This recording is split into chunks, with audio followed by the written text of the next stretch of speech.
viewers, welcome to another World of Tanks tutorial. Today we're going to be looking at armor and angling. Now I know this is not World of Tanks footage right here. This is me tinkering around with an old airsoft gun, but trust me, this is relevant. I'm going to use this and some cardboard to help get through some of the concepts of how armor works. Now see, this is not corrugated cardboard. This is just sheet cardboard. It's that solid stuff. This represents normal armor, just pretty much plain metal, the way most tanks have in this game. That shot was to demonstrate what happens when you shoot at armor that is not rounded, sloped, or angled in any sort of way. It goes straight through one layer, and it actually came out the other side of the box that I was using. This next shot will be to simulate what it would be like to shoot at a tank with very angled armor. Now what you'll see is this shot will not actually go through. It'll leave a little bit of a tear on the surface, just like that. I'll show you in a second when I bring this towards the camera. World of Tanks simulates this in a very similar way. If you shoot at armor at a very steep angle, it's not likely to go through, because what you're doing is you're increasing the effective thickness of that armor. It may say that it's 40 millimeters thick, but if you hit it at a 60-degree angle, it's actually 80 millimeters thick. This next box is made of corrugated cardboard. This is going to be to simulate spaced armor. Spaced armor is where you've got that solid armor like you just saw on that last box, but there's another layer of armor on top of that to add really just additional thickness. Aside from the advantage of just being thicker armor, it provides extra protection against high explosive and high explosive anti-tank ammo.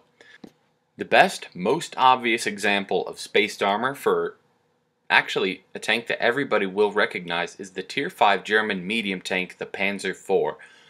The fully upgraded turret has got those panels that sort of hang off of the side of it and make it look all really wide. That is spaced armor. Those are extra armor plates around the outside that provide not only increased thickness, but generally increased angling as well. See there, it just made a depression. It went through the spaced armor, but it didn't go through the solid armor beneath it. There's no hole, there's just a depression. It did not penetrate the lower armor.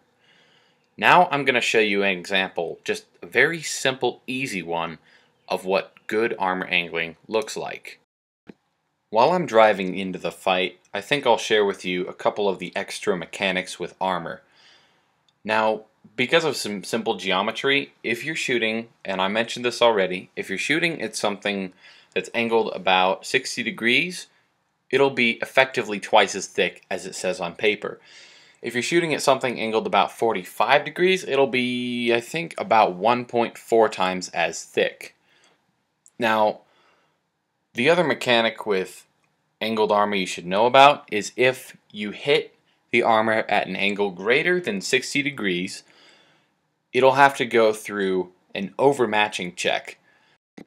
To overmatch armor, the caliber of your gun, the diameter of the shell really, has to be at least 3 times the thickness of the armor you're hitting. So if you fire a 75 millimeter gun at a very well angled section of 25 millimeter armor, you will overmatch it and still penetrate. If, however, you shoot something like a 105 millimeter gun at a section of armor that is 50 millimeters thick at a 65 degree angle, you will automatically bounce. Any shots above 60 degrees are pretty much considered auto bounce, so I highly recommend you don't take those shots.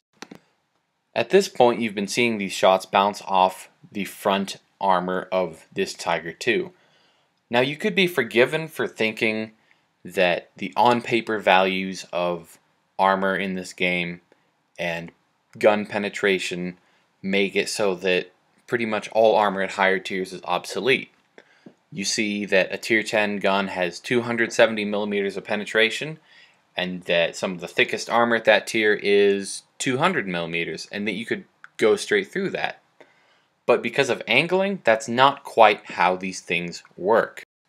See, the Tiger II's frontal armor is 150 millimeters thick, and the 45 degree slope on the front of the tank means it's multiplied by about 1.4, so the the actual compound thickness is close to 200 millimeters on its own, but the further angling that I'm doing, I believe a combination of two 45-degree angles, and it sounds kind of weird, but it makes a 60-degree angle, so that was pretty much auto-bounce territory for these guys that were shooting at my frontal plate. If you want to angle your tanks most effectively, you're going to want to angle it about 30 degrees. Don't point your hole straight at the enemies. There are some exceptions though. The upper tier IS series of tanks on the Russians, such as the IS-3, IS-6, IS-8, and IS-7, do not angle those. The pike nose is pre-angled and it's designed to bounce as much stuff as possible without angling. American and some British tanks are a little bit different as well. You want to do a little bit less than 30 degrees just to make sure you don't expose your very thin side armor. I believe that at tier 8 and up, all British heavy tanks have about 51 millimeters of side armor or so. I'm not completely sure on that. A couple maybe about 80 millimeters, but 80 is pretty much irrelevant at a tier 10 match anyway.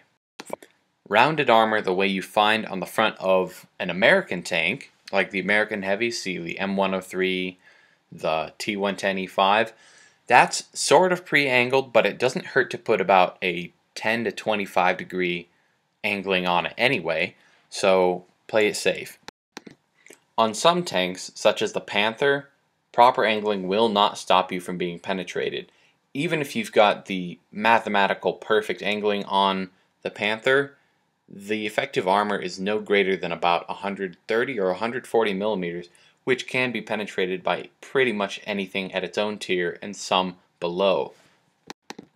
Let's say somewhere down the line you are angling your armor, but they're still getting through it perfectly easily. This is probably because they're penning your weak spots. Now I'm going to do a weak spots guide a couple videos down the line. I'll include general rules of thumb as well as a few specific tanks that people seem to have a lot of trouble with. As far as the nearer future goes, I'm going to make my next video on ammo, consumables, and loadouts. Not all ammo types are created equally. Spending money on gold ammo will not actually guarantee you penetrations. Much like buying cheap liquor for women at bars. Anyway, I hope you guys have learned something from this video. Like and subscribe if you have.